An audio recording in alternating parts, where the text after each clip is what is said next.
இந்த படத்தில் வந்து பார்த்தீங்கன்னா ஒரு டைலாக் இருக்கு. இனிமே இங்கே நான் தான் ரங்கராய சக்திவேல்னு. அந்த டைலாக் வந்ததுக்கு அப்புறமா சோஷியல் மீடியாவில் எல்லா இடத்துலையும் வந்து நான் ஒரு விஷயம் பார்க்குறேன். கமல் சாருக்கு அப்புறம் இவர் தான் அந்த இடத்த பிடிக்க போறாரு. ஸோ கமல் சார் வந்து இவருக்கு அந்த இடத்த வந்து இது பண்ணியிருக்காரு அப்படின்லாம் சொல்றீங்க. நான் வந்து ஒன்று சொல்லணும்னு ஆசைப்படுறேன். தேவர் மகன் ஒரு படம் இருக்கு. அந்த தேவர் மகன் படத்தில் வந்து சிவாஜி சாரும் கமல் சாரும் நடிச்சிருப்பாங்க.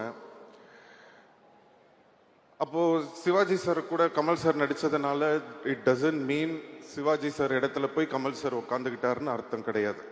ஃபர்ஸ்ட் அதை நம்ம புரிஞ்சுக்கணும். அதோட அர்த்தம் என்னன்னா, சிவாஜி கணேசன் சார் அவர் ஒரு மிகப்பெரிய லெஜண்ட்.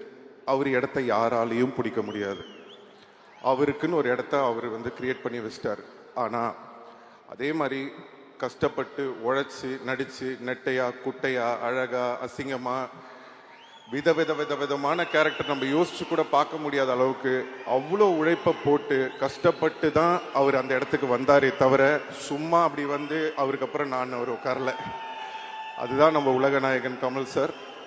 ஸோ யாரோட இடமும் யாருக்கும் அப்படி ஈஸியாக கிடைச்சிடாது. அதுக்காக உழைக்கணும்.